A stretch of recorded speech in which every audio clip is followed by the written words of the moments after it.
Bonjour les enfants, comment allez-vous? Moi ça va très bien et aujourd'hui je vous propose de faire des sciences autour du cycle de la grenouille.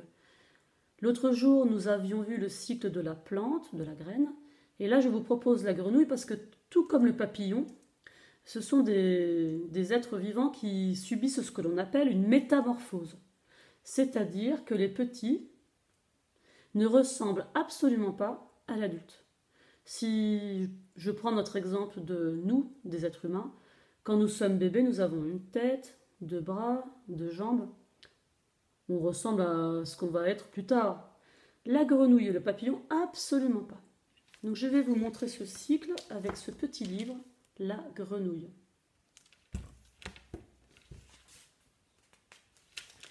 Donc, une grenouille femelle pond un petit à deux dans une mare. Cela s'appelle du frai de grenouille. Vous voyez, c'est un petit tas, deux collés les uns sur les autres, à peu près, on peut dire, hein, voilà, ça s'appelle du frai. Chacun des petits œufs noirs se trouve à l'intérieur d'un sac rond et gélatineux qui le protège. Donc les œufs, ce sont juste des petits points noirs qui sont dedans.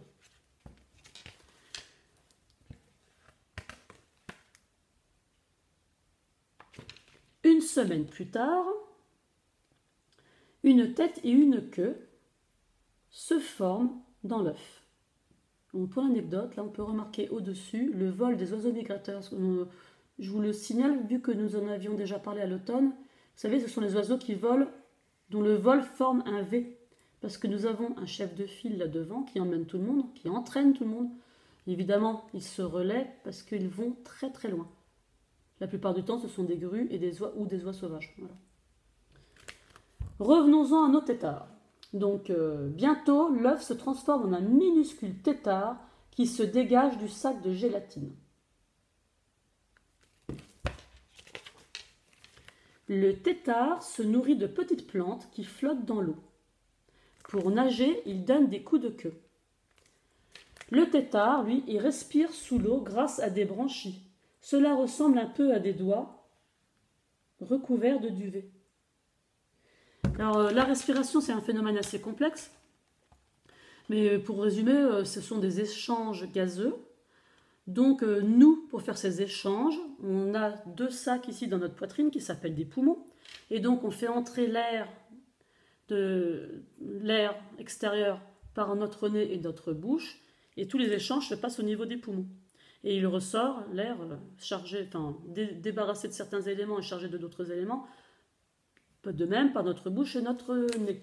Or, le tétard, lui, respire comme tous les êtres aquatiques. Aquatique, ça veut dire qu'ils vivent dans l'eau. Il respire grâce à des branchies. Les poissons, c'est la même chose. Les échanges se font au niveau de ses oreilles, on va dire, parce que voilà. Voilà, pour résumer. Au bout de 5 semaines, le tétard développe ses pattes postérieures, c'est-à-dire ses pattes arrière. Les branchies duveteuses disparaissent.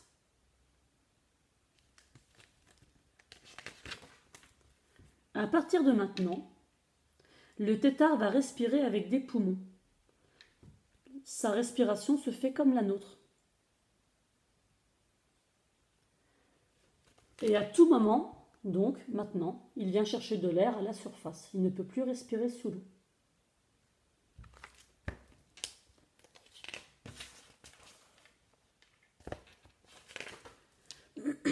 Puis le tétard développe ses pattes antérieures, c'est-à-dire ses pattes à l'avant. Sa queue commence à disparaître. Au bout de 15 semaines, c'est devenu une petite grenouille. Elle quitte la mare pour vivre sur la terre ferme.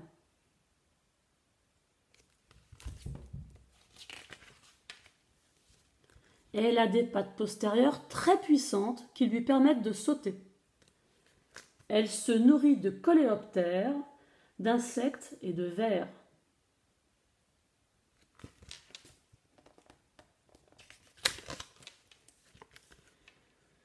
La grenouille devient de plus en plus grosse. Une grenouille met 3 ans à devenir adulte. Puis, elle est prête à pondre à son tour. C'est pour ça qu'on appelle ça un cycle. Parce que donc nous sommes partis de la grenouille adulte qui a pondu, des œufs qui se sont transformés en tétard, et tétard qui s'est transformé petit à petit en grenouille. Grenouille qui, de nouveau, va pondre des œufs. Voilà. Alors, il s'agit vraiment d'une métamorphose, parce que déjà, vous voyez bien que le tétard ne ressemble absolument pas à une grenouille. Pas du tout, hein. Et en plus, non seulement ça, mais en plus, le tétard respire grâce à des branchies. Il est d'abord aquatique, le tétard, vous voyez, alors que la grenouille, elle respire avec des poumons. Et le tétard se nourrit de plantes. Or, la grenouille se nourrit d'insectes, de vers et de coléoptères. Voilà, donc c'est vraiment une métamorphose. Alors, je vous enverrai une petite fiche pour que vous puissiez remettre dans l'ordre chronologique les différentes étapes du développement du tétard à la grenouille.